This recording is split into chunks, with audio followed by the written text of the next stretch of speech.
Welcome to the Gay Therapy LA podcast, the show that empowers gay men to live their fullest, healthiest lives. Whether you're navigating relationships, mental health, intimacy, finances, career, or personal growth, Ken Howard, a licensed clinical social worker in California, certified psychiatric social worker, and ASEC certified sex therapist, is here to guide you with over 30 years of experience, specializing in gay male individuals, couples, and polycules. As the founder of GayTherapyLA.com and GayCoachingLA.com. And now, today's episode. Hi, I'm Ken Howard, and welcome to the Gay Therapy LA podcast. Today, I'd like to talk about gay men and understanding personality, the OCEAN, O-C-E-A-N model. Understanding what makes us who we are can deepen our relationships and improve how we connect with those around us. For gay men, this self-knowledge can be especially empowering. It helps us navigate everything from romantic partnerships to family dynamics to our friendships and even interactions in the workplace.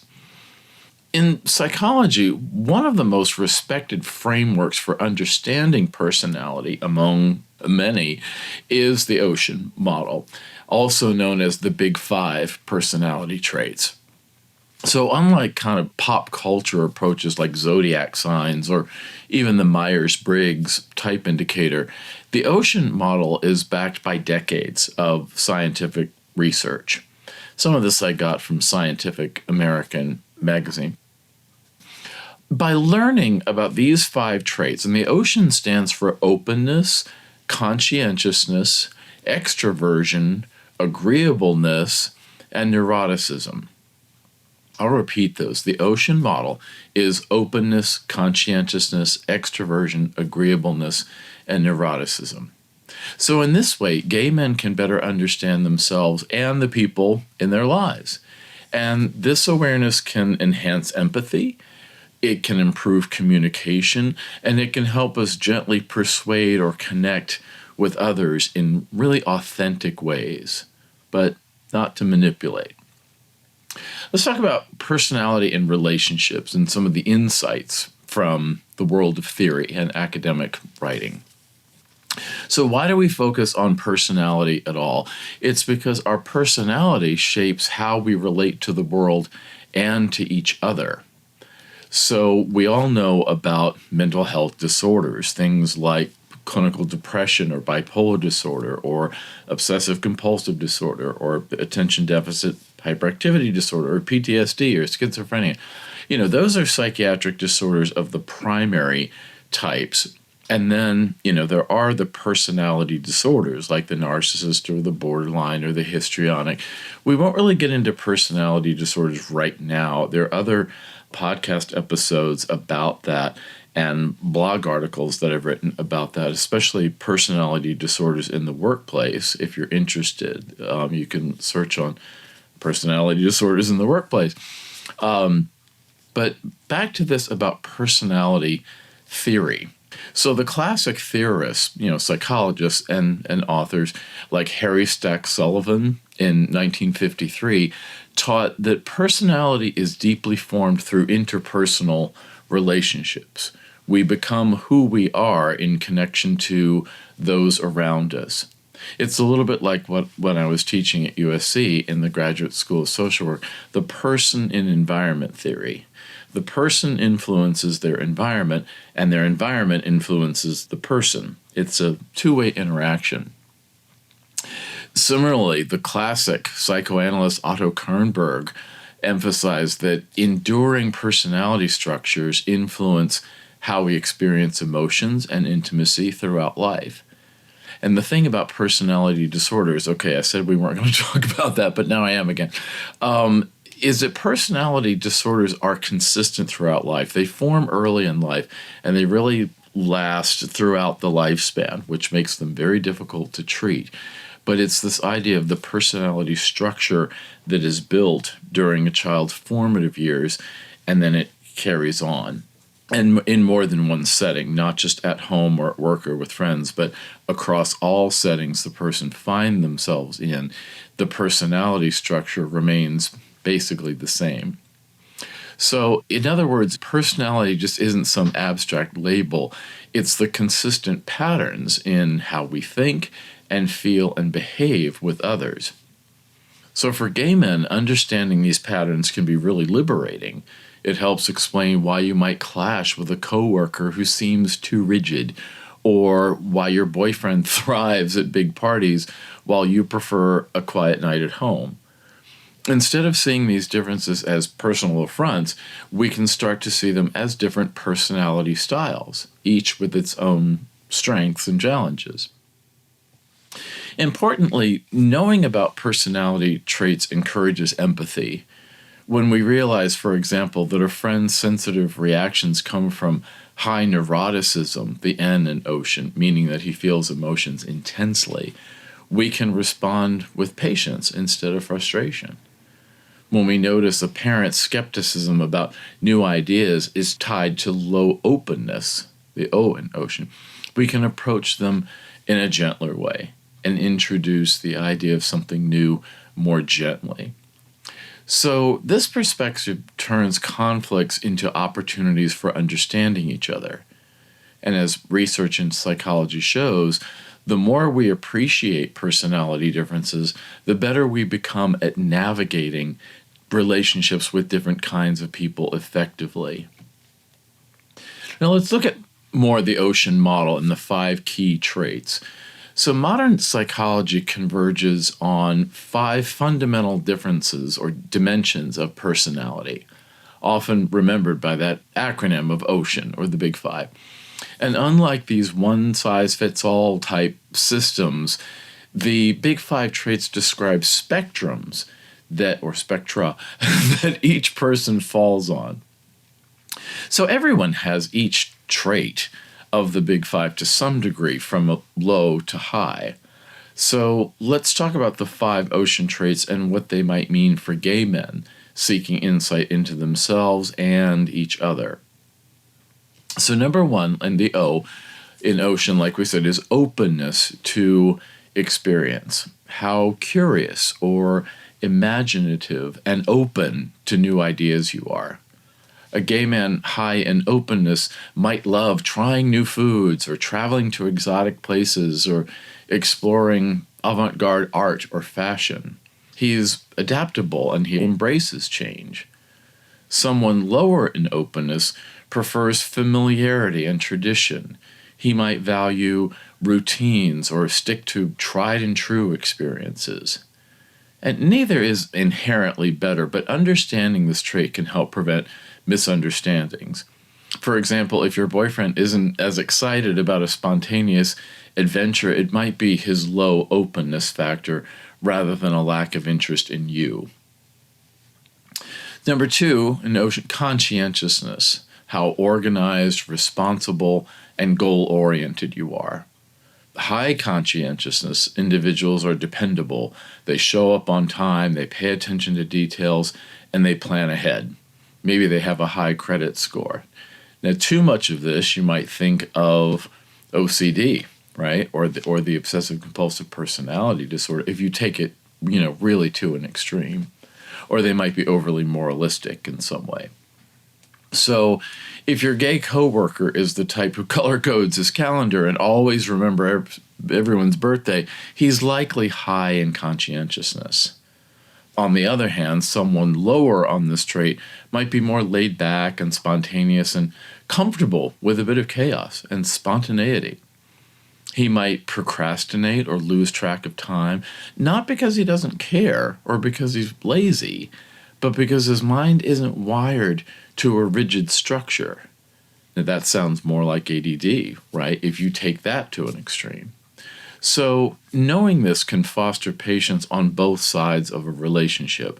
The structured and the spontaneous person can kind of learn from one another.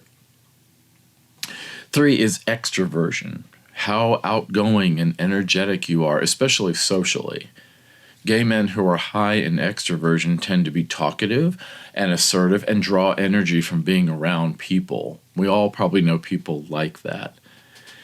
Maybe you have a friend who lives for West Hollywood club nights and seems to make friends everywhere. That's high extroversion at work. In contrast, lower extroversion, or being introverted or an introvert, means someone recharges with solitude or small intimate gatherings. A gay man who prefers a cozy evening Netflix and chill with a close friend or with a partner, or who finds large pride events overwhelming, isn't antisocial. He's just likely to be more introverted. So understanding this trait in your relationships helps for you to avoid labeling partners or friends as, oh, they're too shy, or oh, they're too loud, and instead appreciate the different comfort zones that each person has. Number 4 is agreeableness, how cooperative and trusting and empathetic you are. A gay man high in agreeableness is often seen as kind or diplomatic or a good listener. He's the friend who mediates conflicts and wants everyone to get along. High agreeableness can make someone very nurturing in relationships, but of course, taken to an extreme, that might be codependence or even the dependent personality disorder. So all of these have a disorder once you take them far enough into an extreme. Someone lower in agreeableness might come across as more blunt or competitive or skeptical of others' intentions. You take that too far, you get into the paranoid personality disorder, or someone who's paranoid and mistrusting about things. Someone low in agreeableness might value honesty over tact and find it easy to engage in debate or stand his ground. So if your boss or your parent or someone that you know or you work with seems critical or tough-minded, they might simply be lower in the agreeableness trait. And they're not necessarily uncaring, but they might be very frank. I have a couple of friends from New York City who were raised, this kind of Brooklyn type, not mean, but just very blunt and honest and not sugarcoating anything. One friend in particular I'm thinking of, an older woman, she's not mean, but she's just very, very blunt, which can be kind of a refreshing honesty that you can work with. So recognizing this can help you not to take their demeanor too personally and to find a communication style that works for both of you. Number 5 is neuroticism. So how prone you are to stress or to mood swings or to negative emotions. This trait is sometimes reframed as its opposite of emotional stability. A gay man high in neuroticism might experience anxiety or worry or sadness more intensely, the drama queen. He might be very passionate and empathetic, but also more easily hurt by criticism or sensitive or prone to overthinking things. So perhaps you identify with having a gay neurotic streak, feeling anxious about dating or being a perfectionist in your work. That's high neuroticism, feeling things strongly. Someone low in neuroticism tends to be emotionally steady and even keel and resilient, cool under pressure. And while he has bad days too, he recovers quickly and might not understand why others get so upset, especially, over time. Knowing where you and your loved ones fall on this spectrum can be a game changer in relationships. Because if your partner is high in neuroticism, for instance, you learn to provide reassurance and understanding during his stress out moments, rather than just being dismissive or telling him, oh, just calm down. But if you're the one high in this trait, it helps to realize that not everyone experiences emotions so intensely. Your low neuroticism friend isn't being cold. He truly just doesn't worry about things as much. He doesn't see it that way, or he doesn't feel it that deeply. So together, these 5 traits paint a broad picture of one's personality structure. And unlike many pop psychology models, the Big 5 doesn't put people into strict types. Instead it recognizes more nuance. Most of us lie somewhere in the middle on many of these traits. We all know gay men who are somewhat extroverted depending on the situation, or mostly agreeable, but will speak up when it counts. The ocean model captures these subtleties. That's a big reason why psychologists favor it, or other mental health professionals, because it describes people as they truly are, complex and unique, and a mixture of these traits, but to different degrees. So let's talk about using ocean insights to connect, not manipulate. Understanding personality traits in this way isn't about pigeonholing people. It's about learning how to meet others where they are. So that's the thing in social work we used to teach. On the first session, a clinical social worker might say, start where the client is. Just meet them where they are. So when you have a sense of someone's personality profile, you can adapt your approach to improve the relationship with them. And in therapy and coaching, we call this being person-centered, or tailoring our communication to the individual. So here are a few examples of how a gay man might use ocean insights in just everyday life with empathy and with respect. Let's talk about this with dating and relationships. Suppose you're dating a guy who scores low on extroversion and you're higher on it. Knowing this, you won't interpret his need for alone time as a lack of interest. It's just how he recharges. He might compromise by having quieter date nights in, and he might accompany you to social gatherings occasionally, with an understanding that you'll leave early if you need to, if he finds it too draining. And conversely, if you know that you're the introvert and your partner is very extroverted, you can discuss schedules that satisfy his social needs while also carving out time for yourself.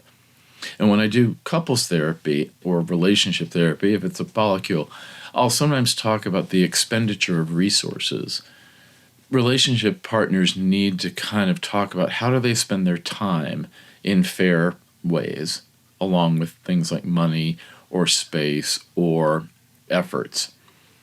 So negotiating those according to what your personality finds the most comfortable, that can help prevent resentment and keeping both partners just feeling understood. Let's talk about family dynamics. Many gay men have the experience of trying to persuade parents or relatives about something, whether it's accepting our identity, first of all, and coming out, or simply agreeing on holiday plans. And here is where personality insult can be gold. Is your father high in conscientiousness but low in openness? Then presenting your ideas in an organized, practical way might win him over more than an emotional appeal. If he's high in openness but low in agreeableness, he might respect a bold, novel argument but will respond better if you keep the tone rational rather than overly sentimental. Tailoring your message to the listener's personality style means that you're speaking their language, a gentle form of persuasion that feels respectful and not manipulative. And this would be true, I think, in the workplace too. Friendships. With your gay friend group, you probably have a mix of personalities, and different people are higher or lower on the big 5 traits. So that one friend who always plans the vacations and takes charge likely has higher conscientiousness and maybe extraversion. The one who goes for comfort might be high in agreeableness and openness. And so by recognizing this, you can distribute roles in group activities in a way that plays to each person's strengths and avoids overburdening anyone in ways that they're not comfortable. Think of RuPaul's Drag Race when they're casting a sketch that they've been assigned and different people will take different parts in the sketch. They're matching the personality of the character in those scripts to their personal traits and what they do best. So if a friend is high in neuroticism and going through a breakup, you'll know to offer more patience and a listening ear because he feels things so deeply. Another friend low in neuroticism might just need a bit of distraction, and he's fine. So these adjustments make you a more effective and empathetic friend. It's going to raise your value in the eyes of the people that you're working with because they experience you as connecting with them and validating the way they kind of see things. Now, it's not your job always to just see their way, and they have to see yours as well because you have a different makeup of the ocean traits. But if you can be kind of attuned to the big 5 traits in others, then it helps you to kind of vibe with them or click with them in a way that they might want you around, and they might want to make you closer to the inner circle of their friends because they, even without realizing it consciously, they're experiencing you as being empathetic and validating to them. So with work and career, understanding personality can be a professional asset. Like if your boss is low in agreeableness, more task-focused and blunt, don't take their curt emails as a personal slight. When you need to make a case to him or her, use facts and logic. If he or she is high in agreeableness, they might appreciate a personal check-in or a show of team spirit before diving right into business. Watch how they do staff meetings and things like that, or one-on-one meetings with you. Co-workers high in openness will contribute creative ideas in a brainstorm, whereas highly conscientious colleagues might excel at implementing those ideas step by step in a very structured way. So a successful team at work values all of these contributions, and everybody is doing what they do best. Being aware of these traits can help reduce conflict overall, for example, between a freewheeling creative type and a by-the-book planner, by framing them as complementary differences among the team in the workplace rather than right and wrong ways of working. So the key in all these scenarios is just respect. Personality insight should never be used to label someone in a limiting way or to exploit their weaknesses. The goal is to connect, not control. In fact, if you ever find yourself thinking, how can I use this trait to manipulate someone? That's a sign to step back. Ethical persuasion and healthy relationships are built on empathy and understanding, not tricking them. So when we use the ocean traits to guide our interactions with different people, it should feel natural, like just attuning and adjusting your communication style so that it's to be better received. And it should benefit both parties. For example, you benefit by achieving a smoother interaction, and the other person benefits by feeling understood and respected for who they are. Understanding personality also gives us permission to be who we are. You realize it's okay that you're not the ultra-confident, always chill gay ideal that media sometimes portrays. Maybe your neuroticism means that you worry, but it also might make you more emotionally attuned or creative. Or it's okay that you're not a circuit party social butterfly. Your introverted side, the low extraversion trait, means that you cultivate deeper one-on-one connections. So rather than compare ourselves to others, we can say, these are my traits and these are his. How can we meet in the middle? And this mindset builds compassion for both yourself and others. Let's talk a little bit about why the ocean model kind of triumphs over Zodiac or Myers-Briggs or some of the other models. It's worth noting, while we're focusing on ocean and not the myriad other personality schemas that are out there, from astrology's zodiac signs to corporate-friendly tests like the DISC model, D-I-S-C, or the ever-popular Myers-Briggs type indicator, ENFJ or whatever, there's no shortage of personality categorizations. Many gay men and even just people in general try these for fun or self-discovery. You might know your zodiac sun sign or your 4-letter Myers-Briggs type by heart. The difference is that ocean is supported by scientific evidence, and that's not something that most other systems can claim. For example, astrological signs like being a Cancer or a Leo really has no scientific validity for personality.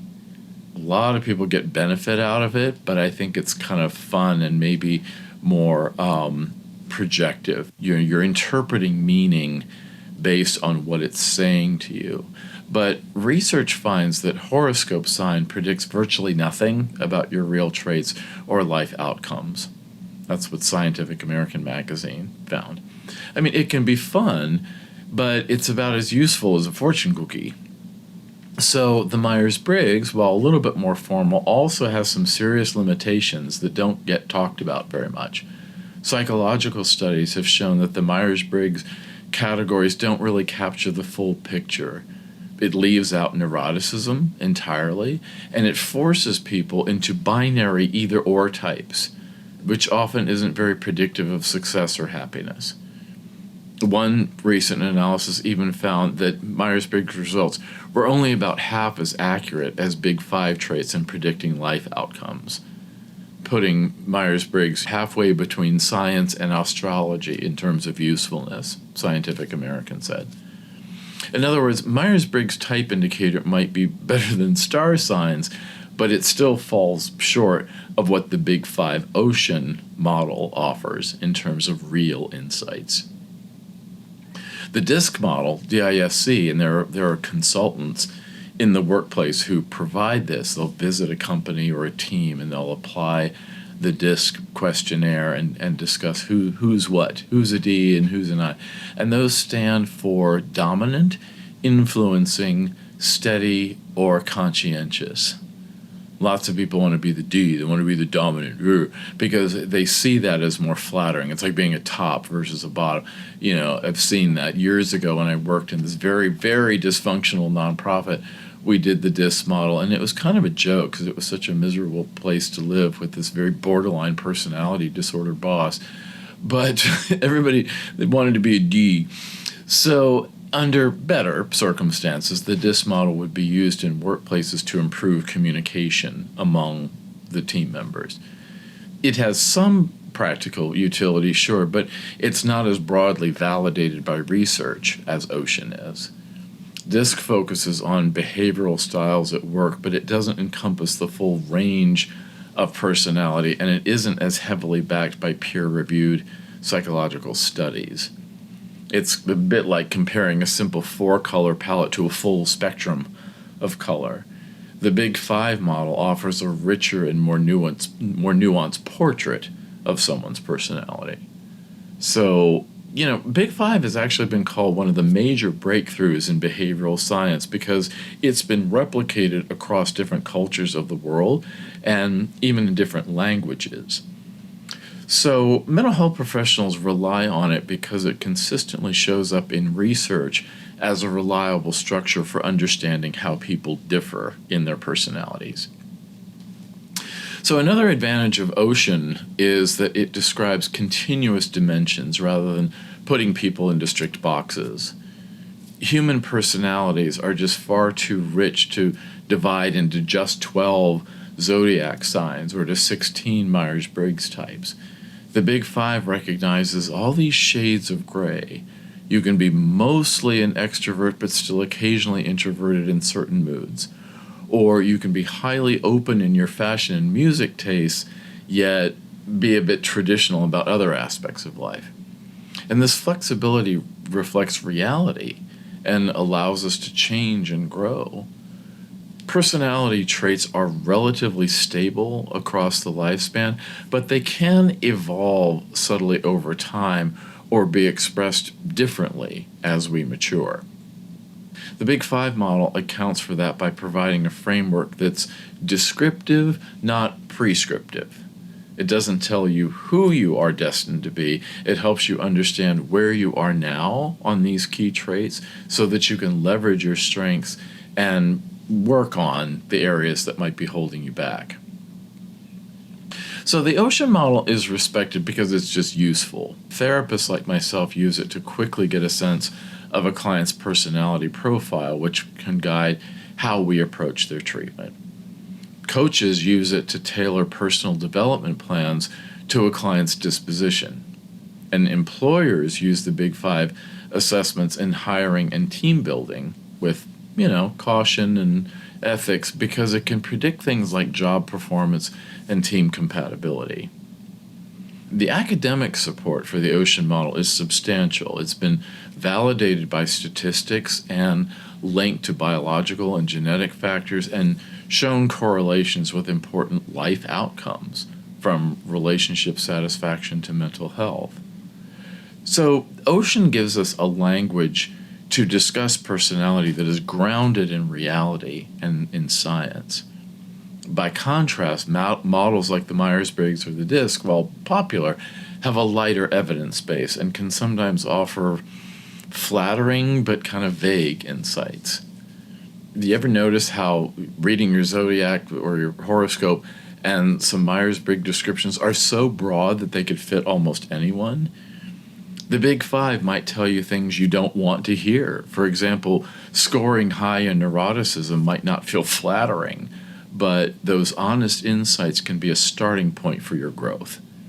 And unlike a horoscope, if you are high in neuroticism, psychology has strategies to help channel that trait positively, such as using anxiety to motivate preparation or to cope with it, like practicing mindfulness. The goal is never to shame anyone for their traits, but to use that knowledge as power, the power to empathize and adapt and vibe with them, and also to improve our own well-being. Let's talk a little bit more about embracing personality insights for better relationships. In a world that often reduces gay men to stereotypes or these one-dimensional types, whether it's the zodiac-loving creative or the type A overachiever, the Ocean model offers a refreshing affirmation that we are all a mix of traits. By understanding this mix in ourselves, we can practice more self-compassion and self-love and self-acceptance and self-knowledge, all those self-words. By honoring it in others, we become more effective and really more loving in how we interact. Instead of saying, ugh, she's so difficult, we might say, I see why she approaches things that way, and her personality leans in that direction. And that kind of a shift can diffuse tension and invite dialogue. It moves us away from blame and competition and towards curiosity and collaboration. The great thing about using the Ocean framework is that it's dynamic. You can actively work on bridging the gaps that you have in interpersonal relationships. If you're lower in agreeableness and notice that it's causing friction in your relationship, you can practice listening and cultivating empathy skills without changing your core personality. You can still grow. If you're very introverted but you want to expand your social network, you can challenge yourself in small doses and build more comfort in extroverted settings. In cognitive behavioral therapy, there's a number of exercises about how you overcome social anxiety and you expand your ability to relate to others. So that might help you in dating or making new friends or even hooking up, all while still honoring your need for downtime. And understanding your partners or your friends or your coworkers' traits can help you strategize together. You say, okay, you're more conscientious and I'm more spontaneous. How do we plan a trip together in a way that respects both of our styles? And these conversations can themselves deepen intimacy because you're validating each other's basic natures. Nobody's right or wrong. You're just trying to understand each other and then how that plays out. So remember that personality is just one layer of identity. Being gay is often an important part of our identity that intersects with personality. So for instance, a gay man high in openness might express his identity in especially creative or non-conforming ways. A gay man high in conscientiousness might approach coming out or community activism with a very organized, methodical strategy. Remember, there's no one right way to be a gay man. I find myself telling that to clients a lot. They're worried that if they like football or they hate musicals, Am I doing it right? Am I doing gay right? Some guys who are newly out, even middle-aged or older, sometimes say, I need your help in how to be gay. And it's like, well, there's no one right way to be gay. There's different things you can partake in the community, or that you enjoy, or that you kind of identify with, like the leather community or the gym community or the club scene. But personality science just reinforces that diversity of guys in the community. So by embracing both our shared experiences and our individual personality differences, we as gay men can support each other in living authentically and thriving in our relationships. So the bottom line is that the Ocean model gives us a research-grounded tool to better understand people, including ourselves, and why we behave the way we do. It encourages us to celebrate differences rather than to be confounded by them. In a community that often speaks about pride and authenticity, what could be more empowering than truly knowing yourself and those you care about? So, if you're intrigued by these ideas, consider exploring them more deeply in your own life. Talking with a therapist or a coach about your personality traits and your relationship dynamics can provide personalized insight and strategies. Sometimes an outside perspective helps connect the dots. Perhaps you discover that a lot of your stress at work comes from a mismatch of personality with your job role, or that a recurring conflict in your dating life can be addressed by understanding the trait differences between you and that other person. Knowledge is not just power, it's also a freedom to stop repeating patterns that don't serve you. And so both therapy and coaching would help you to understand what your traits are and what your patterns are, and help to kind of strategize a way to work through them, and how you can kind of fine-tune how you relate to others based on your personality traits and theirs.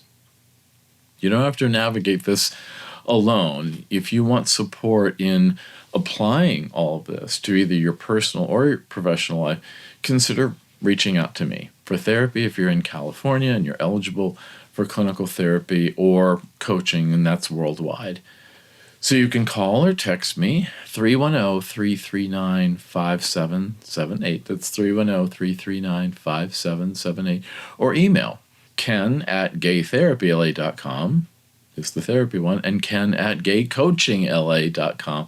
And you can have a free 15-minute consultation, or we can schedule your first session if you're ready. And together we can use this Ocean model and lots of other tools to help you enhance your empathy and your communication and effectiveness in all your relationships. Because understanding personality is a powerful step toward having the life and the connections and the interpersonal relationships that you really want. And you deserve to have those in your life. Thanks, and I'll see you next time.